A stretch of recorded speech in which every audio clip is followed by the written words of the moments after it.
section of the module, we're going to learn about the sandwich generation, also sometimes known as women in the middle, because caregivers, as we've talked about, are more often women in the family than men, although that's changing somewhat. So I want to begin by talking about aging myths, right? Myths are something that's a story, but not quite true. So a big myth is that American families do not care for their elders.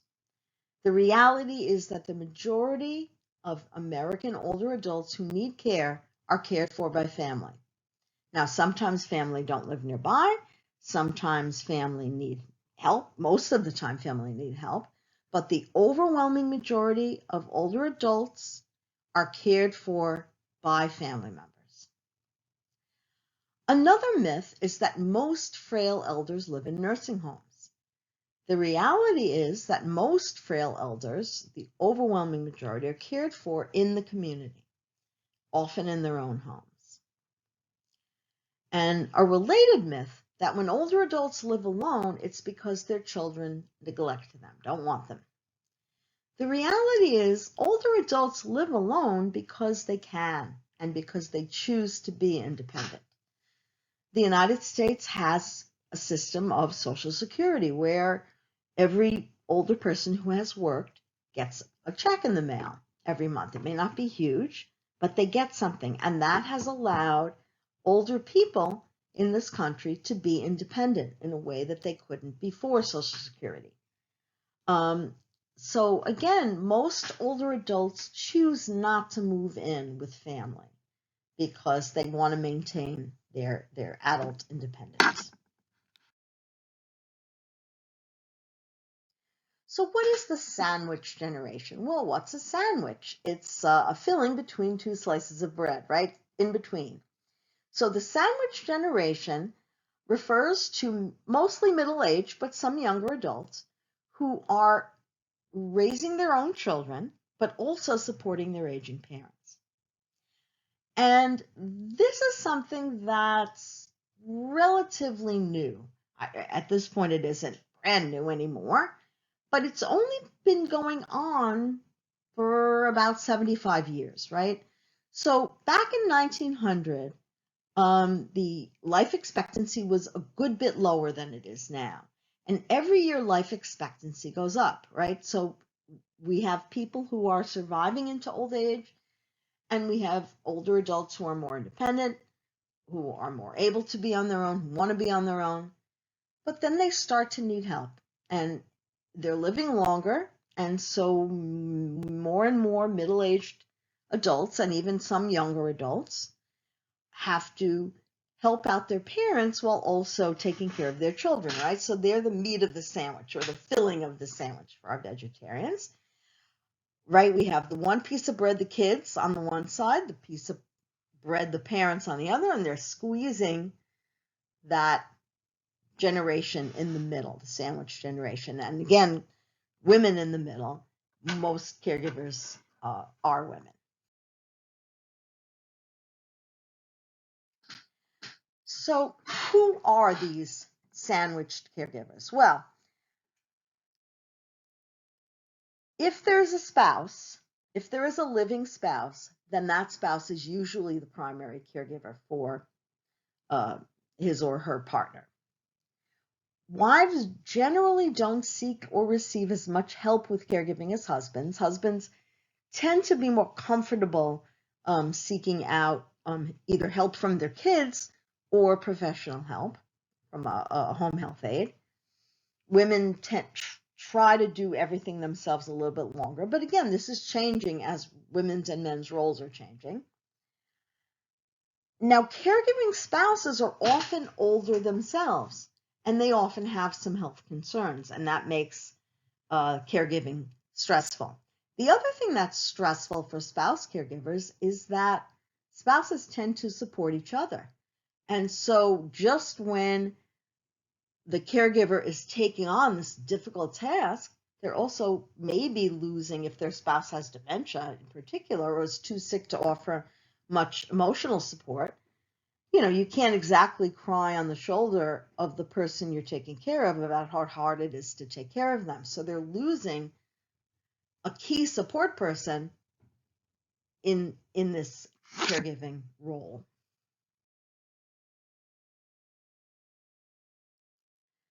Adult children. So if there's no spouse, but there are adult children, then they would be the next in line and the most likely caregivers. Daughters are the most common caregivers, followed by daughters-in-law, not followed by sons, followed by daughters-in-law.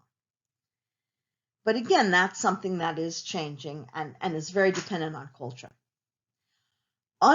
Unmarried children or unemployed children are much more likely to be primary caregivers than children with other responsibilities. So if a family has several children, they tend to pick a daughter or daughter-in-law, and they tend to pick one who doesn't have kids at home, who isn't currently working, if that person is available. They are much more likely to be tapped as a primary caregiver. Daughters tend to provide more direct care, personal care. Sons tend to provide financial management, home maintenance, but again, shifting as roles shift. Unfortunately, conflict among siblings is common, right? So very often you'll have arguments in the family among siblings about what's best for mom. The person who's the primary caregiver thinks they're doing everything and the others aren't doing very much. The others might be critical of what the primary caregiver is doing. Oh, how come you took mom to that doctor? Or the primary caregiver is saying, mom's getting worse. I think she needs, we need to hire someone. And the siblings are like, I think she's fine. So there can be conflict, which is stressful on all parties.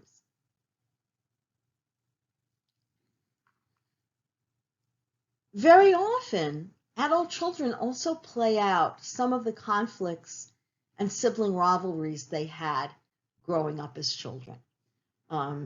As an example, in my family, I have cousins where one was always better in school than the other, and the parents would tend to give the person who wasn't doing the sister who wasn't doing as well in school more chores so that her more studious and successful sister could study. And there was a resentment around that. And one sister got, the one who was better in school got the more high-powered job. And so, of course, the one with the less high-powered job tended to be the one who got calls in the middle of the night because, oh, your sister has to go to work in the morning. Well, I got to go to work in the morning too. And the sibling rivalry started to play out, right? There was resentment on both sides. So the so-called smarter sister, whenever she would criticize some decision that her sister made, there was resentment. You're not doing anything, but you're telling me what to do, etc. So this childhood rivalries can come out when adult children are caring for a parent.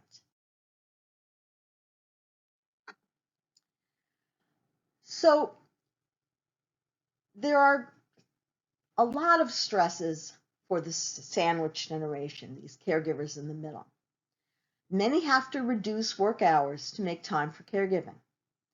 They might not have enough time to devote to their own children. There could be marital strain, right? If their spouse is saying, hey, you're spending more time with your parents than you are with me. There's financial strain, especially if you have to cut down on work hours or if you have to hire someone and you're kicking in money. And of course, they have no time for themselves, right? They take the back seat to all of these other responsibilities, work, children, parents.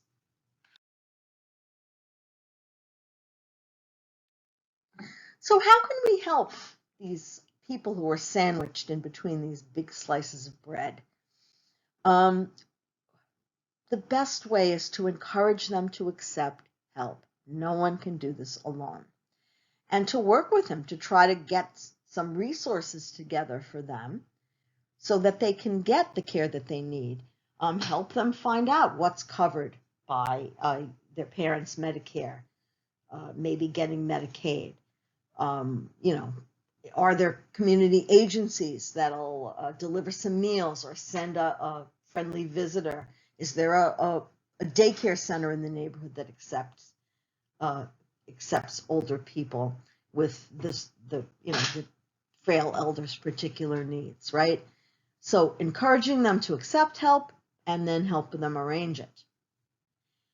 Involve the spouse and the children. Rather than feeling neglected, maybe bring the children along. Let's come and visit grandma while I clean up the house. You can play cards with grandpa. But involving the spouse and the children rather than trying to do it all yourself as the caregiver, it may actually give you more quality time with the rest of the family. Make it a family affair. Division of labor among siblings. Have family meetings. Try to resolve those conflicts and get the other siblings involved. There's a type of professional called a geriatric care manager.